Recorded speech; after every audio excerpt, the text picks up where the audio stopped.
At exactly 11:14 in the morning, on January 11, 1944, Major James Howard guided his silver P-51 Mustang through thin sheets of frozen cloud 4 miles above the small German town of Ostersleben. The air temperature outside his cockpit hovered at -42 degrees Fahrenheit. Ice fog drifted across his canopy. Below him, 60 American B-17 bombers crawled across the winter sky, heavy with steel and explosives, engines droning in steady formation. Suddenly, his eyes caught movement. 30 German fighters were diving out of the sun. They came down fast. Messerschmitt Bf-109s and Focke-Wulf FW-190s, some of the deadliest interceptors in the world, falling toward the unprotected bomber formation like wolves onto wounded prey. Howard felt his chest tighten. There were no friendly escorts nearby. No thunderbolts. No lightnings. His radio crackled with static. His 4-plane flight had scattered chasing another threat. Now he was alone. At 33 years old, James Howard had already flown 86 combat missions with the legendary Flying Tigers over China. But this was only his 37th day flying the brand-new P-51 Mustang, an aircraft many in the military still believed was suicidal for long-range escort missions. The Mustang was fast, yes, but untested. Its range was theoretical. Its reliability unknown.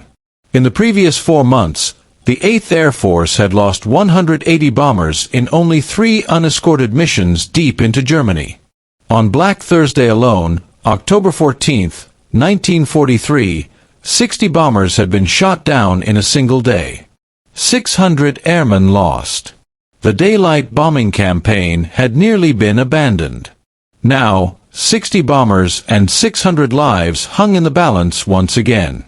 Howard pushed the throttle forward and rolled his aircraft over. He dove. The Mustang screamed as it plummeted through the thin air, accelerating past 400 miles per hour. His gun sight settled onto the nearest Focke-Wulf. At 500 yards, he squeezed the trigger. 6.50 caliber machine guns erupted, hurling armor-piercing fire into the German fighter. The rounds shredded its tail. The aircraft cartwheeled violently, trailing smoke and flame. Howard yanked back on the stick, pulling 7 Gs. Blood drained from his head. His vision narrowed to a tunnel. He forced his eyes open, lined up another target, fired again. A Messerschmitt exploded in fragments of glass and aluminum.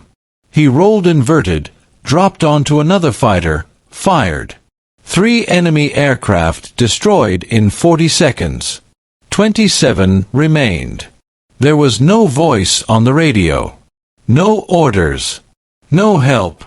Major James Howard was now the only American fighter between 30 attacking Luftwaffe interceptors and 60 defenseless bombers, more than 300 miles inside enemy territory. The Germans regrouped quickly. 15 fighters broke toward the bombers.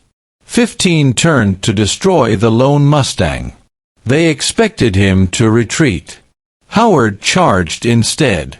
He climbed back above the formation, placing himself directly between the attackers and the bombers. German pilots hesitated.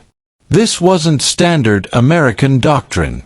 Escort fighters were supposed to stay close, defensive, protective. Howard hunted. 3 Messerschmitts came at him head-on. Closing speed exceeded 700 miles per hour. Both sides opened fire.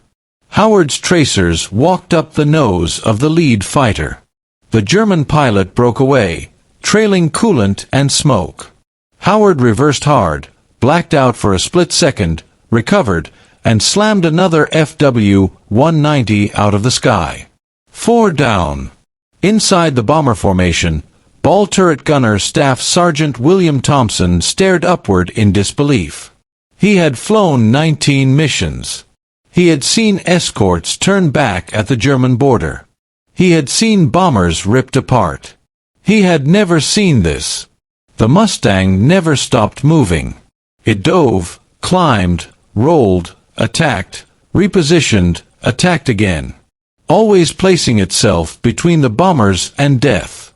Minute after minute, Howard kept charging, scattering formations, breaking attack runs, forcing German pilots to defend themselves instead of killing bombers. His tactics were aggressive, relentless, exhausting.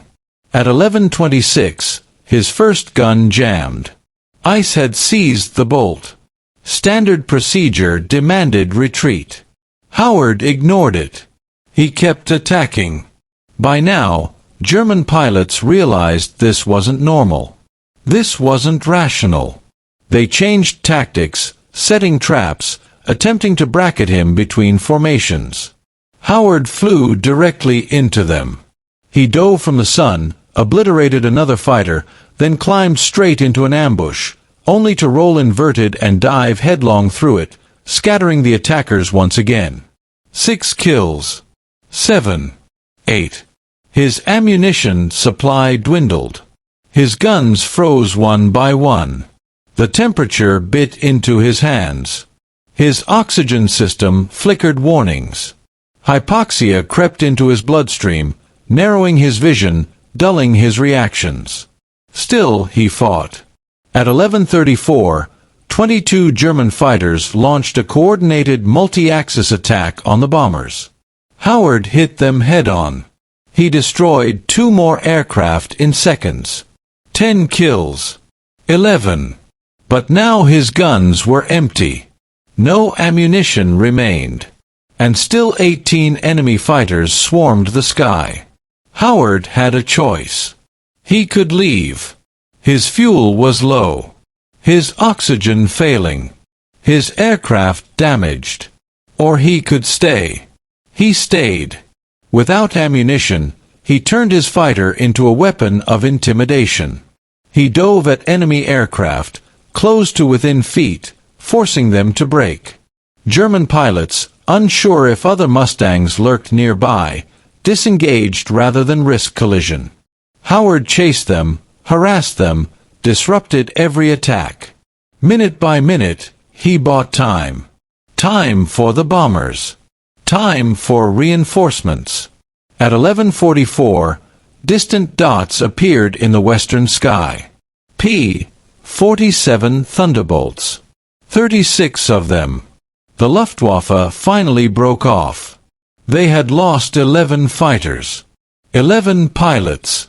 Howard had held them alone for 37 minutes. Every single bomber survived. At 12:23 p.m., his Mustang crossed the English coast with just 11 gallons of fuel remaining. When Howard landed, his aircraft was riddled with bullet holes. His legs nearly buckled as he climbed out of the cockpit.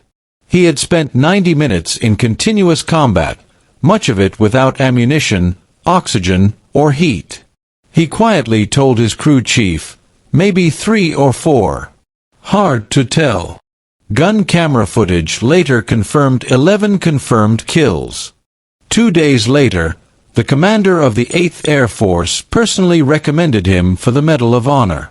Major James Howard became the only American fighter pilot in the European theater to receive the Medal of Honor during World War II. Not because of how many enemies he destroyed, but because 600 airmen lived.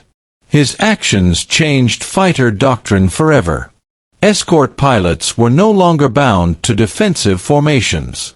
They were unleashed to hunt, to dominate, to destroy. The P-51 Mustang went on to become the most feared Allied fighter of the war. And one winter morning over Germany, a lone silver aircraft proved that courage, aggression, and determination could overcome impossible odds. Because one pilot refused to turn away. Because one pilot chose to fight alone. Because one pilot saved 600 lives.